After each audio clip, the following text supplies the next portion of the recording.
President, dear friends, we are one, and we come today as one human family, sharing one planet, intent on building together a common future based on shared hope, mutual interests, consciously working together to find common solutions.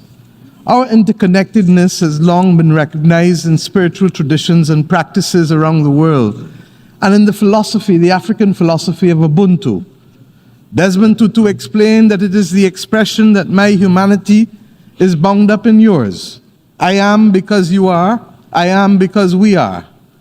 This interconnectedness compels us, as it did generations before us, to find the moral courage and take the decisive steps to end the horrors faced by humanity and to create new structures and new opportunity.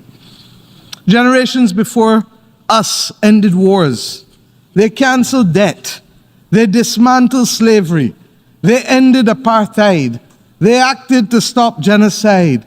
They declared all people equal, and they gave women the vote, and they ended colonialism, and they built new nation states. They generated prosperity from deep poverty. I ask you today, will we summon the global moral strategic leadership necessary? I want to congratulate the Secretary General and his deputy and the team of ambassadors from Namibia and Germany who have led us safely to this pact over the course of the last 2 years of negotiations. My friends, we will not succeed in overcoming our existential challenges if we are not prepared to change the global governance structures that are rooted in the outcome of World War II and have become unsuited to today's world. The distrust in our institutions of governance, the mistrust between the governors and the governed, will continue to foster social alienation the world over at the very time that we need to find as many people as possible to shape a new world. Not governance, but people. This approach to governance reinforces the notion that it is acceptable to have first-class and second-class citizens, a notion that we all find, I hope, repugnant. The tentacles of power today remain almost as it was a century ago. If, my friends, we do not create the space and the new voices are not heard, we will not secure the transformation needed to save people and to save planet. What the world needs now is a reset. What the world needs now is a little more love. A reset to embrace our common future.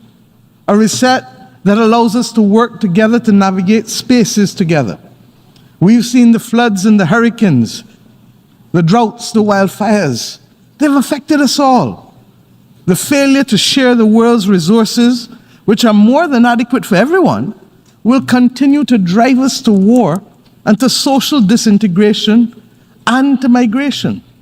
The absence of access to digital technologies and even basic electricity in Africa will condemn us to living in two separate worlds and may even, with AI, if unregulated, threaten completely the existence of human civilization as we know it. We know what the world needs, as I said. And what our people want to hear from us today is that we can overcome these challenges by working together, and that the visible actions that are necessary are being agreed today and tomorrow to secure the future in this pact.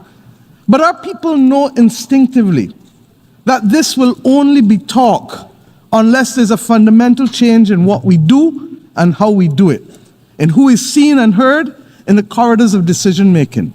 And that is why we continue to propel the Bridgetown Initiative as a serious reform for changing the rules of the game, shock-proofing vulnerable economies, and indeed securing sufficient to have the SDGs and, of course, the climate crisis be confronted. Now is the time for us to choose hope and love over hate and division. We can change this global governance system. We can change the structure and focus of the international financial system. We can make both fit for purpose for the majority of world's people, not just a few. It doesn't require new technologies. It requires action and humanity, accepting that we are human together, that we are because of each other, and that we can, in this generation, secure the future of human progress. And I truly believe that we can, because we, the peoples of the world, have no other choice and no other planet on which to live. Elephant in the room, what a lot of Western climate diplomats tell me is that leaders like yourself also carry a responsibility. Why are vulnerable countries still so debt-stricken? Why is there still corruption? What is your response to that? You really want me to answer you? I do. Okay. Why is it that every time we talk about countries from the South, the first allegation is corruption? Last time I checked, in the USA and the UK and Europe, they're riddled with corruption, but nobody says that they're not capable of achieving their objectives because of corruption. Why is it that we're not talking about the fact that these countries became independent, having allowed those countries that colonized them to extract significant portions of their wealth, such that we had no proper housing, no proper education, no proper healthcare systems, no proper legal systems, no proper across the whole stream, and certainly nothing to do with building social capital like community development and cultural enterprises. And what has happened is therefore that we have spent the time since independence trying to give our people what the global north has taken for granted and has supported by the extrication of centuries of wealth to give their people out of our blood, sweat and tears. Now, when our blood, sweat and tears finances the Industrial Revolution, and the Industrial Revolution then causes the climate crisis, and then I have to pay for the consequences of the climate crisis because of the Industrial Revolution financed by our blood, sweat and tears, then I think they have no moral authority to tell me anything about the financing of the climate or about why we don't have enough. Is it anger over this that fuels your energy? Anger? Absolutely not. Unfairness, lack of justice. They're not angry. I'm just disappointed that humankind still wants to believe that there's one world for a set of people and another world for another set. You cannot appreciate what we're going through if you don't have knowledge or people at the table for consultation. And very often people will make decisions, for example, that may affect small island developing states who constitute a quarter of the world's states without actually knowing the implications. Now, if you have someone at the table, what might be even an innocent decision, but loaded with awful consequences, you can stop ahead of the time, and you need to do it. Why? Because most small states don't have a buffer for error, don't have a buffer for benign neglect, and therefore changing the rules of the game to allow us to be seen and heard is absolutely critical, particularly given the multiplicity of challenges that we are facing. Most of these countries started without a development compact. They started having been the victims of the extraction of wealth for centuries. It therefore meant that you had undeveloped systems of education, undeveloped systems of healthcare, no housing, very limited capacity in terms of the treasury. And then you all of a sudden ask them to adjust to these multiplicity of global challenges, very little of which they've contributed to, and then say, go and incur more debt. And then when you do it, then you realize that I'm crowding out this fiscal space that I have for education, for healthcare. So we are being, as I've said over and over, victims twice, both in terms of the extraction of wealth for the Industrial Revolution, and then the double jeopardy comes because that same Industrial Revolution has put us on the front line of the climate crisis. Now, when you add to that the fact that the colonial structures and relationships of power were cemented in the context of the international institutions, be it the UN or the IFIs, that's the triple exposure to jeopardy, because it then means that you don't have the capacity to change the trajectory or to change the attitude of these institutions. How is it that quantitative easing is not recommended for countries across the world prior to COVID? But as soon as COVID comes, the G7 countries engage in the most massive exercise in quantitative easing known. How is it that we continue, and President Lula spoke about it yesterday in his address to the General Assembly, I've spoken about it over and over, that Ghana and other countries in Africa are borrowing at multiple rates of what European countries can borrow at, in circumstances where the needs are greater and in circumstances where there is no clear explanation. You can tell me about safe assets and you can give me all the technical language. But when all is said and done, there is a fundamental disparity. How is it that carbon market prices in Guyana are at $6 and $8 a ton, but in Europe in excess of $100 a ton? There is need for a fundamental reset first in terms of the need for equity and the removal of disparity of treatment. Then there is need to come now to the mechanics of how, that's why I asked you how frank do you want me to be. Frank.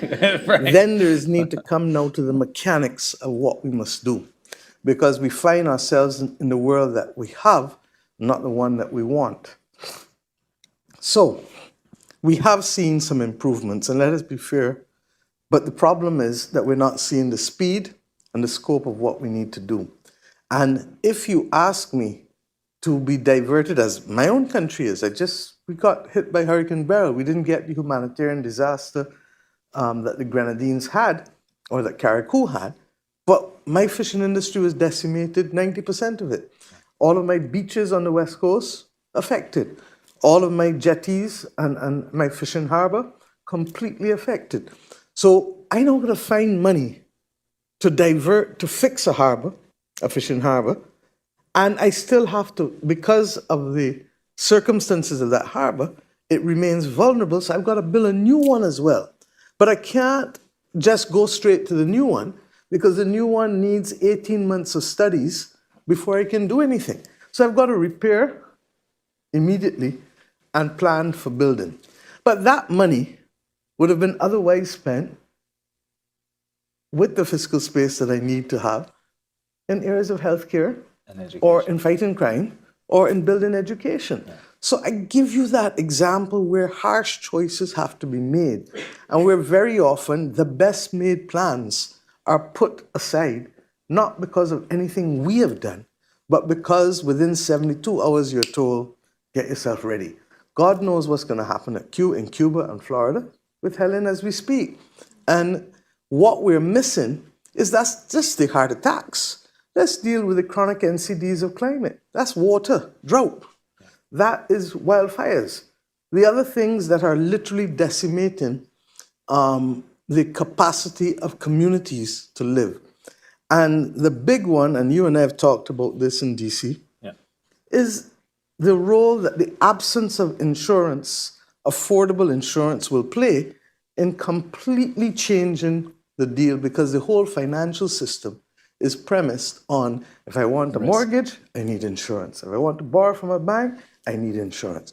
Well, if you're not underwriting risk for wildfires anymore in California, and you are either increasing the cost of premium or not underwriting risk for hurricanes and floods in certain parts of the US, people will just move to another state. But in my country, and in the other sovereign countries of the Caribbean, where are they going to move to? The reality is that we've seen where the benefits have been.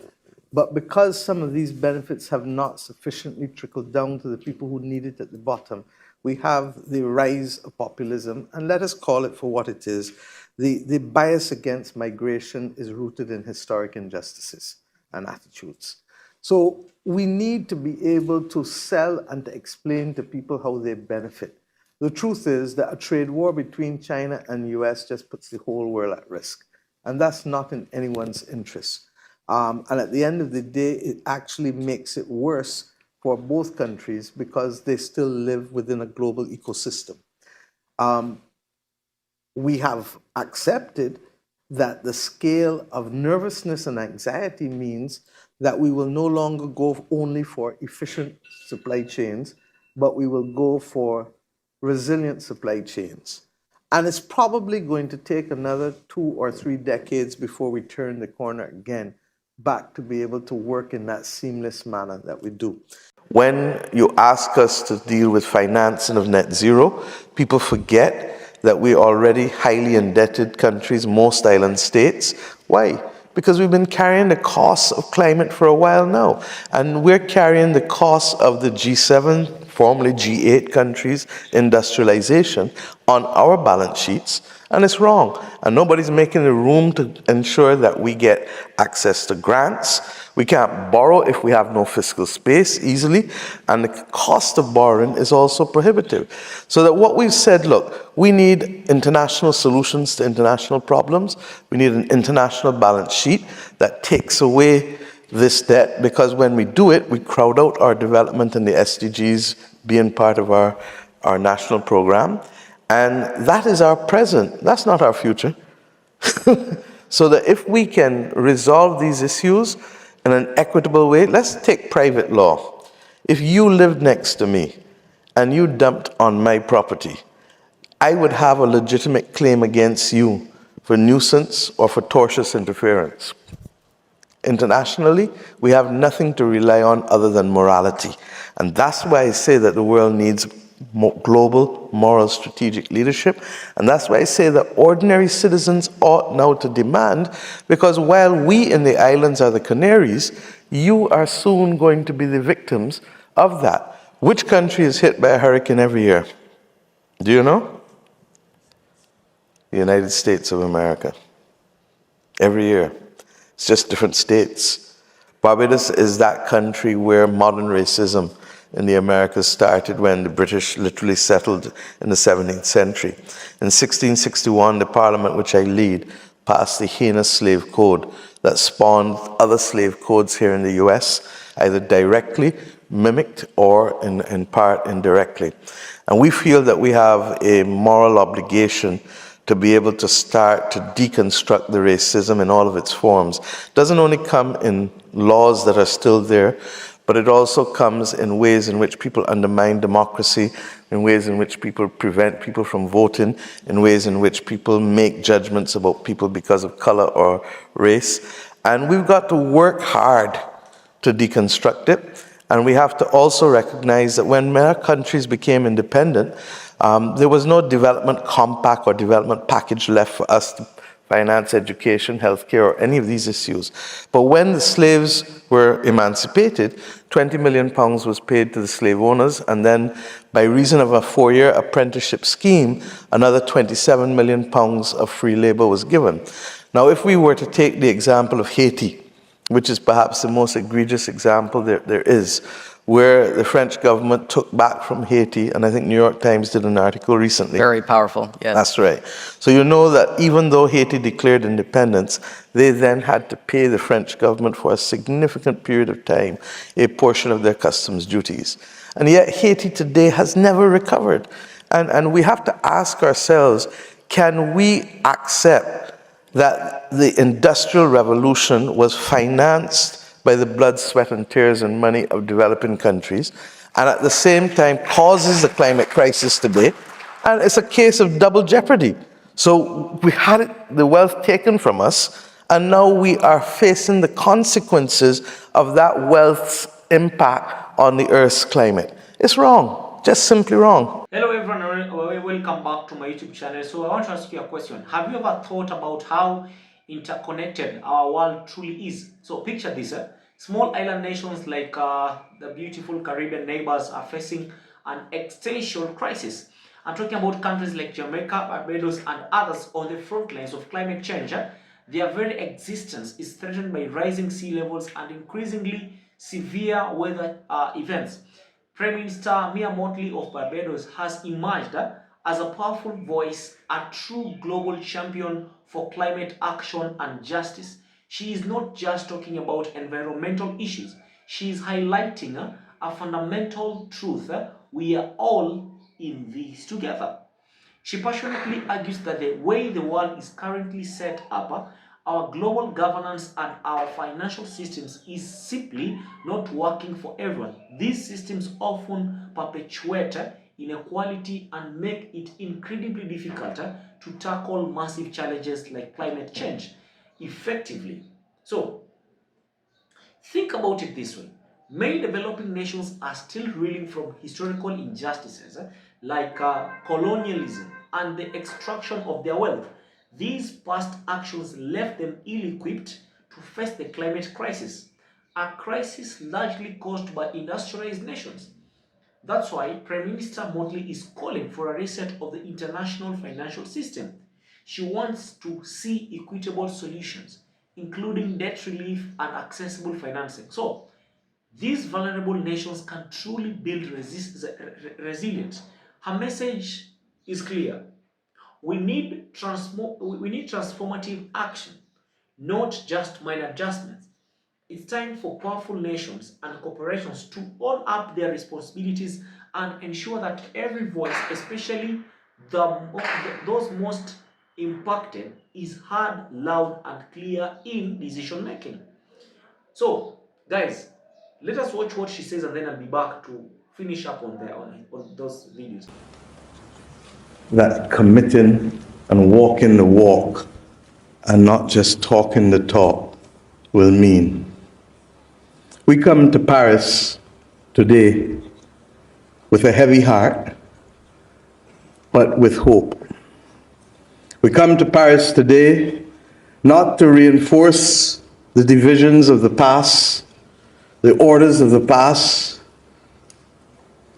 but we come to Paris to identify the common humanity that we share and the absolute moral imperative to save our planet and to make it livable. We don't need a lot more words today. And quite honestly, I don't know that I have it in me to give more words. As I speak to you, my country, that of St. Vincent and the Grenadines and others in the Caribbean, in the Eastern Caribbean, are under a tropical storm watch for Tropical Storm Beth, literally. Yesterday, I had to decide whether to stay or to go. And I chose to stay because it is important that we move to action. Behind Tropical Storm Beth is another system.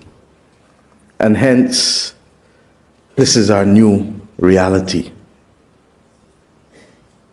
We have heard this morning from Vanessa. We've heard from the economists. We've heard from the president of Niger. And everyone has spoken truth with feeling, with clarity. And Emmanuel, I've left you for last because privately I call this the How Dare You Summit. How dare you? How dare you upset the order? How dare you step out of your crease and summon us all to this inflection moment that will determine whether we will have the capacity and the will to bring pace and scope to the problem. I can tell you that there has been movement. Yes, 9 months ago, no one was speaking about natural disaster clauses. Now we have people wanting to recognize the wisdom of it because countries do need to pause debt payments if they are going to house and feed people who are victims of a climate crisis. Doesn't quite work as well for those who have to move people who are suffering from drought, as the president of Malawi has had to do. So we need to perfect it. 9 months ago, no one was talking about multilateral development bank reform at scale. And Ajay, the World Bank was not as forceful in its commitment to the crisis of climate as it is now. And we wish you all the best because in your hands lies the need for pace and scope. 9 months ago, we were not prepared to discuss issues of debt And Kristalina, when no one else was stepping up during the pandemic, yes, you led the way, recognizing that your duty was not only to deal with the symptoms of the balance of payments problems, but to go back to the treaty and its underlying objective of securing growth and macro and financial and economic stability. But what is required of us is not simply to mark a card for progress. As we heard from Vanessa, what is required of us now is absolute transformation and not reform of our institutions. And that transformation is required because while the world knew since the 1890s that we were facing the warming of the climate, we chose not to heed the advice of scientists. And that which could have been done in more than a century is now being reduced to be done in less than a decade. And Secretary General, my heart bleeds for you, because yours has been almost that constant voice in the wilderness. But I say to you that it has not been in vain. As you heard from President Macron this morning, there is now the beginning of the understanding that poverty and climate cannot be separated, that education and climate cannot be separated. And later today we will go into the details of what that action must look like, much of which we have put in the Bridgetown Initiative, not because we believe we have the answers alone, but simply because we had the will to pull people together and say, let us discuss these issues and let us make enough noise consistently to command the attention of those who must speak and who must act. I ask us today not to leave Paris without understanding that the bolstering of the political ambition that is required must secure transformation and not reform. And I ask us to ensure that those of us who are heads of government and heads of state recognize that the world cannot continue in the shadow of an old imperial order that does not see countries, does not feel countries, does not hear countries, and worse, does not see, feel, or hear people. I ask us today to recognize that we cannot come to Paris, but let our directors go back to the IMF or the World Bank and it be business as usual. They do not act in their own interests. They act on behalf of our sovereign states. And that is why we speak not only to the need for money, we speak to the need for the reform of the governance systems. Because when these institutions were founded, our countries did not exist. And we speak for a complete transformation of securing the sources of capital, as unpopular as it might be to voice it. We do not ask for the bankruptcy of private companies. That's not our wish. But we do ask for everybody to share the burden so that we can share the bounty.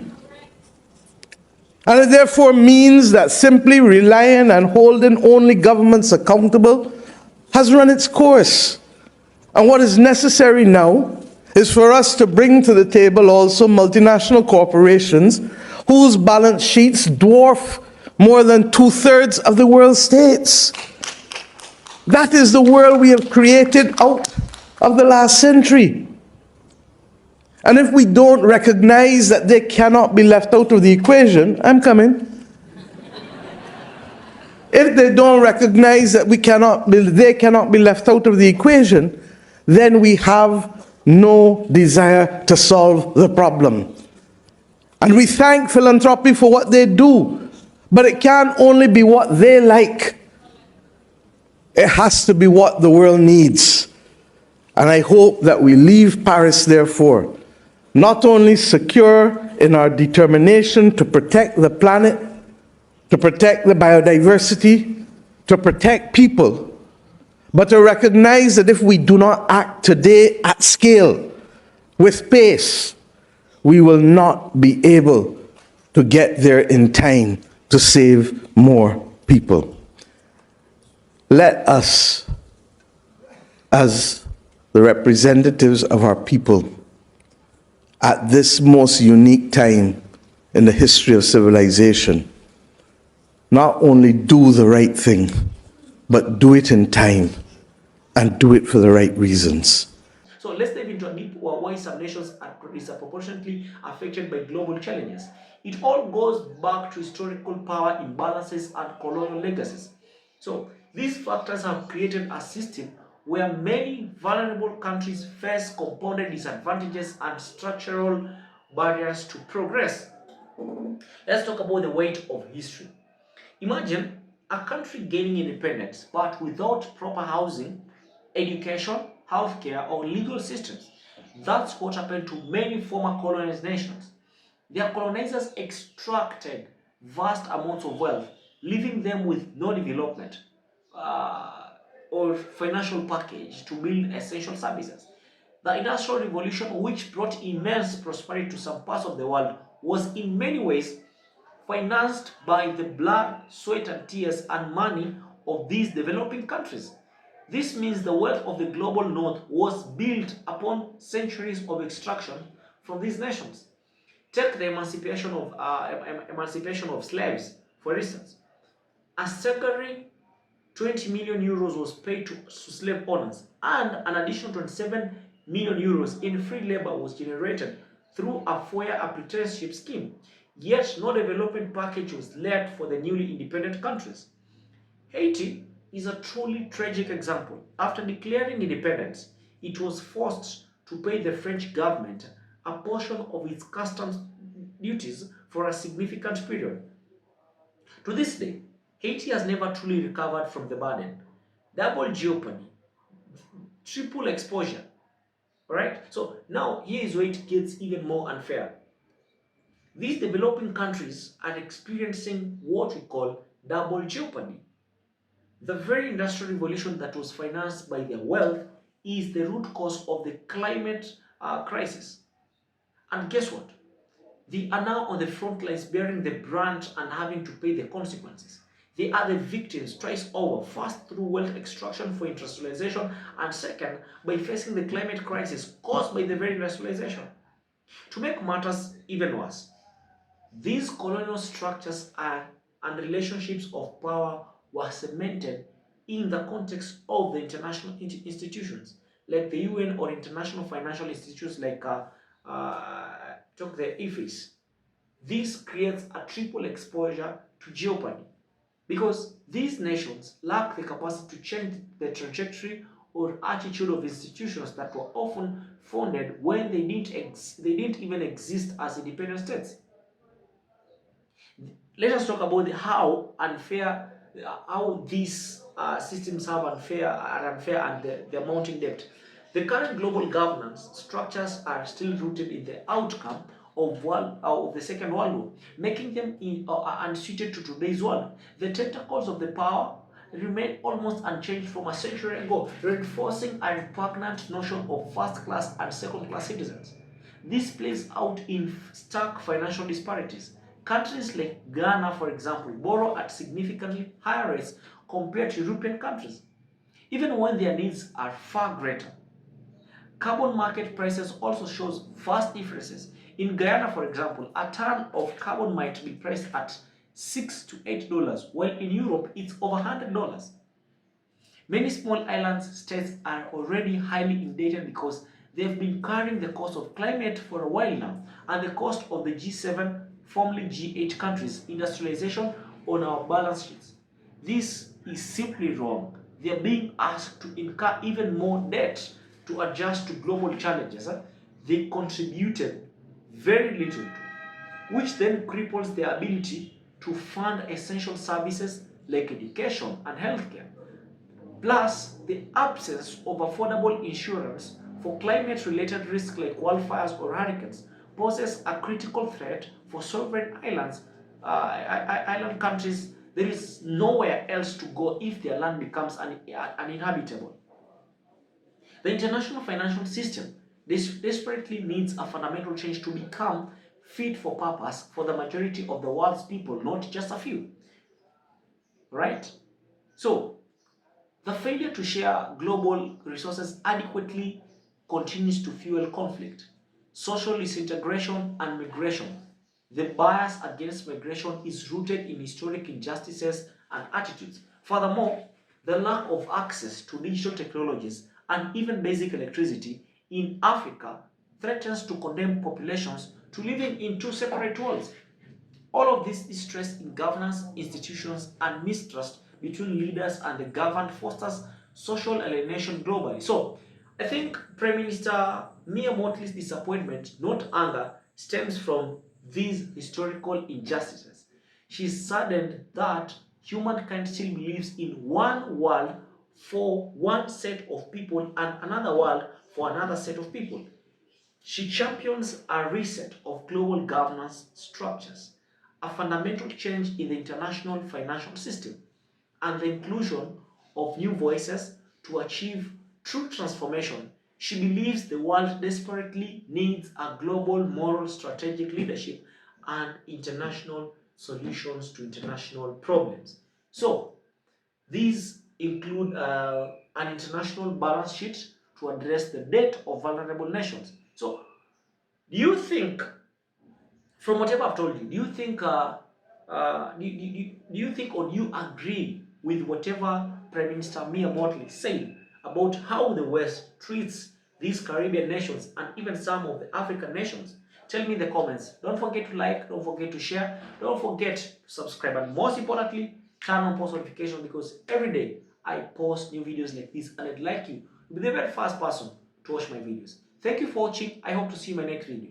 This has been the Diaspora Review, and it's been your boy, Sam. Peace out.